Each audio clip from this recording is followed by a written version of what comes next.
Hello, if you're watching this, you might know who I am, but you also might not. So I'm just going to introduce myself really quickly. I am Frankie Ward and I'm an esports host and reporter. I do get asked quite often about how you get into esports, and to be honest, it's still quite similar to how you get into any industry really, which is you build up your experience and then you approach the right people and then you try and get involved.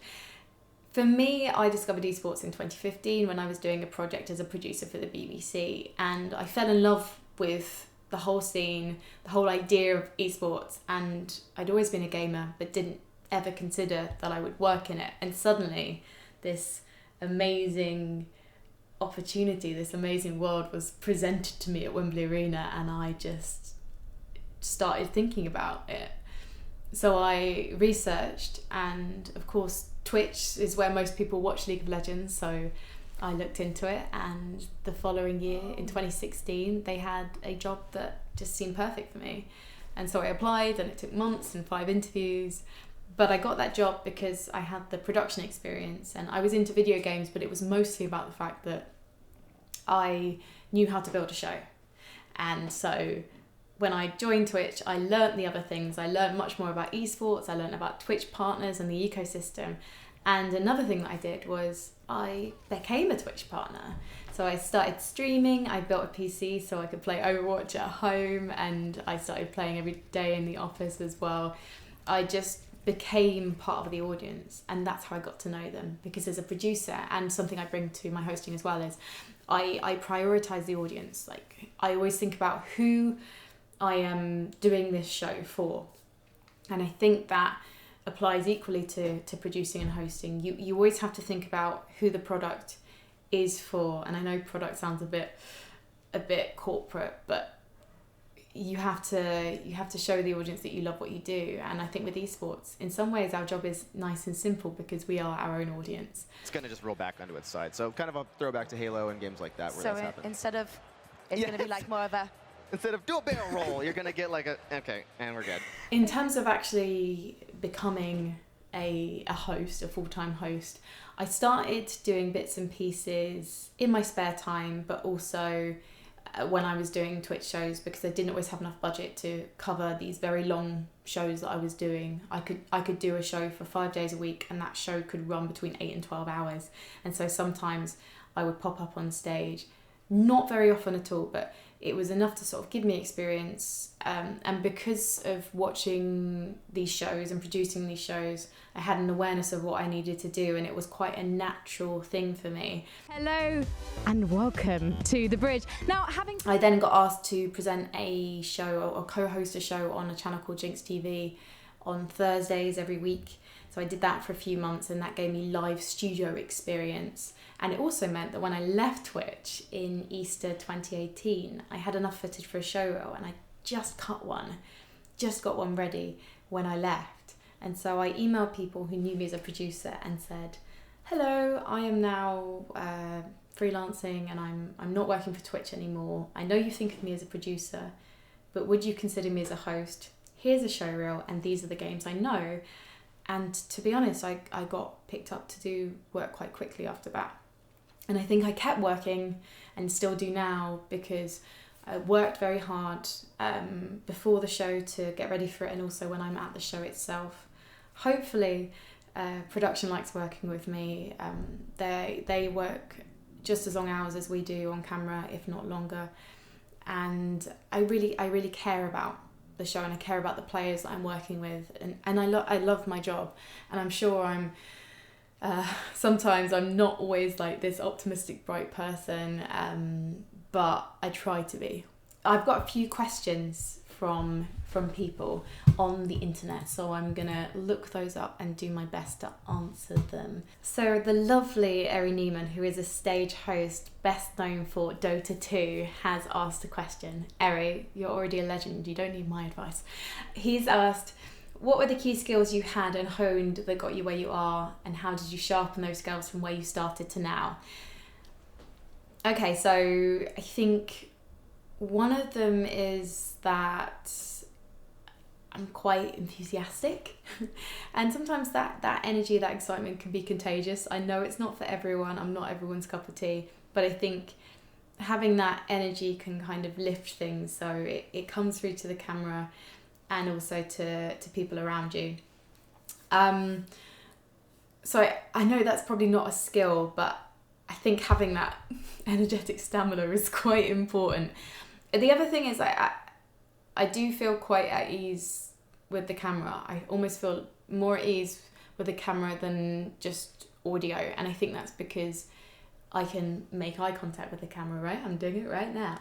And I think that was a skill I had, and it's because I did lots of stuff on camera before I went into esports. So I was mostly putting myself on camera. So I was doing YouTube videos. I first did YouTube about 12, 13 years ago, and I deleted most of those videos off the internet. So who knows, if I kept it up, I could have been Zoella, but I did feel a bit self-conscious about putting myself on the internet like that. Like, I'm not really a natural vlogger.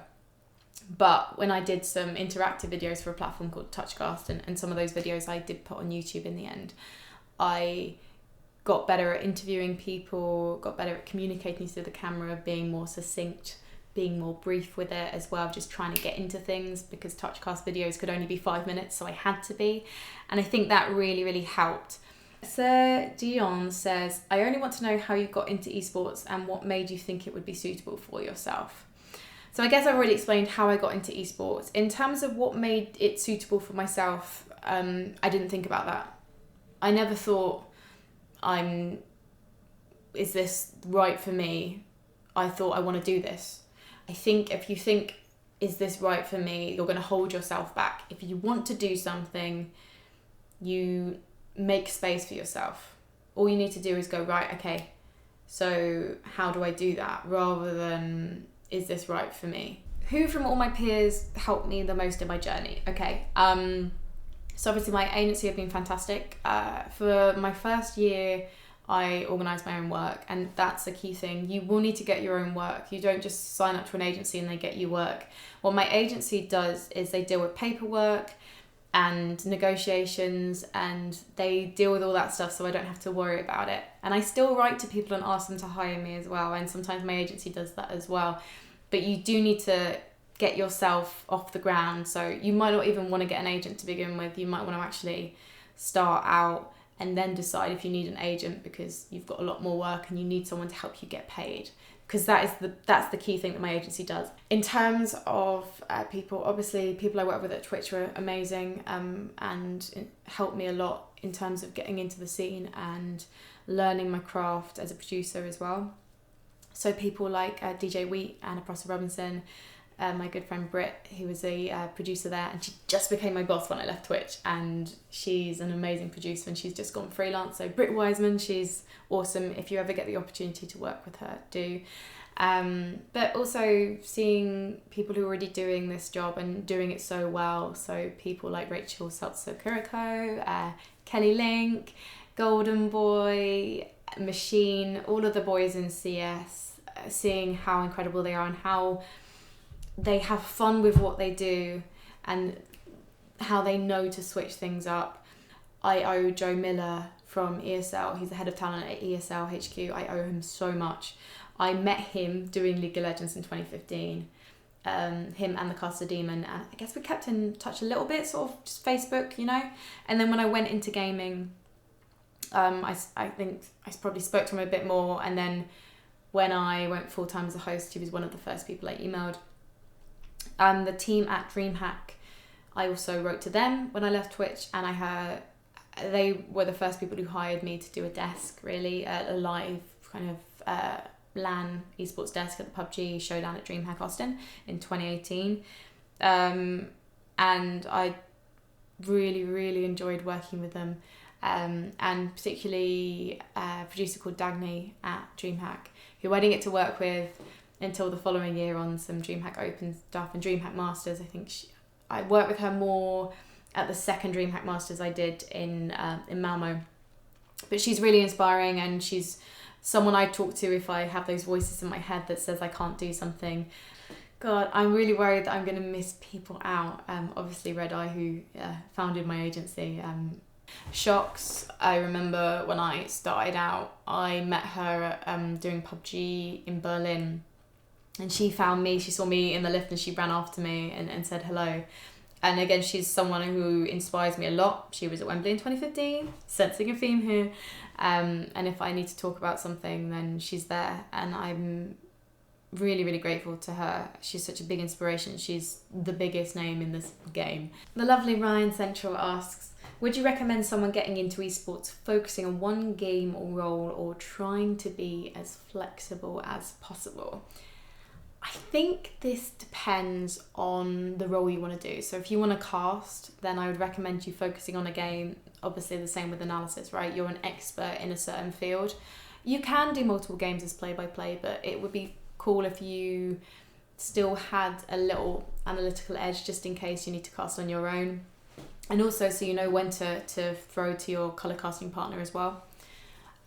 For me, as a host, I grew within the PUBG esports scene and I had knowledge of that game before I went into it because I was making a film for Twitch.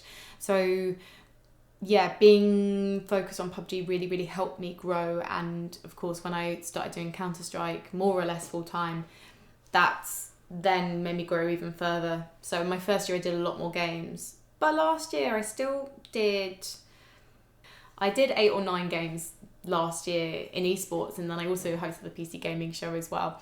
So I'm always doing different things, but being part of a scene does help you grow, and I think it helps you develop your skills, because if you're not feeling so confident about the communication side of things, the being on camera side of things, but you are confident with the game, you have your comfort zone there, and then you can get good at the other stuff. Stephen Buckley asks, at what point did you start asking to be paid for gigs rather than just doing it for free to get the experience? So I haven't really hosted anything for free as such. I think maybe the first episode of The Bridge I didn't get paid for, but then I got paid for everything after that. In terms of just in general work experience, when I was in my first year of uni, I started writing and getting experience. So I wrote for a couple of websites and I did my own, and then I got paid to write for a blog, like 50 quid a post or something like that, which was offered up. I think working for smaller TOs and events, so something like Epic LAN or Insomnia in the UK, you probably would be doing stuff voluntarily at first, but after you've done a couple of events for them, or after you've proven what you can do, then you should still get paid. Essie says, sad fact, only because you are a woman and you receive a lot of hate and toxicity, you could be the best in the world, and in my opinion, you are one of them. It will never be enough. What's your secret to deal with this? Well, Essie, that's very sweet of you, and thank you for saying that.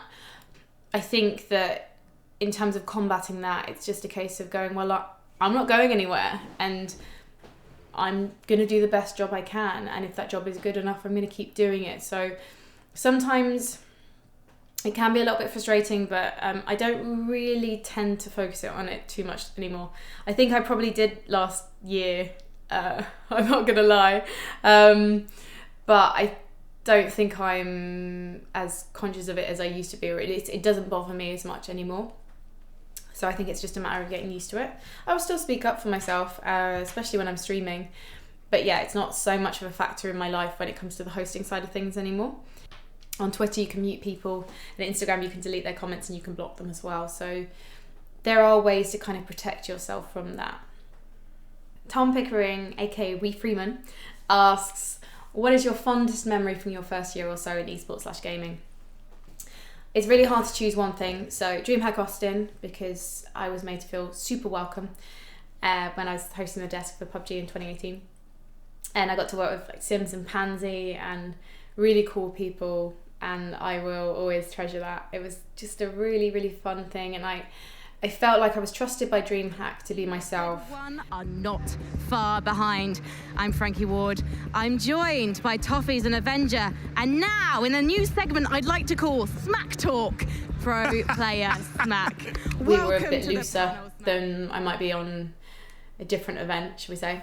And PC gaming show at E3 in 2018, because I got to script edit that, and that was an event that put me on the map. And sort of went from no one really knowing who I was to people going, oh, okay, who's this? She's good. We think she's good. Obviously, in 2019, the major, doing Intel Extreme Masters in general is huge. Sydney, the audience was so lovely to me, and they really made me feel like I was part of the community and I should be there. Also, Chicago, I had to stage host and sort of step in for OJ. And 2018, I was quite confident stage hosting. Like when I first started out, I imagined I would be a stage host and then I would start doing desk. Last year, I started generally doing interviews. Interviews on stage are very different to interviews off stage. But I found it really difficult when I started doing stage again, and I didn't trust myself with those interviews, particularly in Counter-Strike, because I have a lot of pressure that I put on myself to be doing gameplay specific stuff. But really on stage, it's a lot harder to do that. It's not really the right environment to break down a round. You have to keep things a lot more bigger picture. And in Chicago, I was really pleased with the progress that I made in sort of becoming myself again on stage. And I walked off stage after the winners interview with Team Liquid, and Carmack, who's the big boss of esports at ESL, gave me a fist bump. And I was really proud of myself in that moment. And I sort of sometimes get a bit emotional about Intel Extreme Masters Chicago. There's a vlog actually on my YouTube channel. And I watched it back sort of recently, and it sounds so weird, but I really liked the person in that video. And I think the second half of last year was really hard actually for me, personally speaking. There were some certain things that were really challenging for me, particularly emotionally. My OCD was very bad at points. And so when I watched that video recently, I forgot that I was that person. And so one of my aims in this year is to be that person again, like just to kind of shake things off and be that person who is so grateful for doing what they're doing and loves their job and can't wait to do more and is in the moment. That's the thing that it's sometimes hard to be because so much is going on. It's being in the moment. And so I'm going to do that. Going forward, I'm going to try and be that person. So that's it for this video. But if you are interested in any more details about working in esports, about a host and what it's like to do my job, then let me know in the comments and I will make some more videos on the subject. And if no one watches this, well, that's cool. No more videos, it's fine. You can also tweet me, twitter.com/Frankie Ward, and come and watch me on stream as well, twitch.tv/Frankie.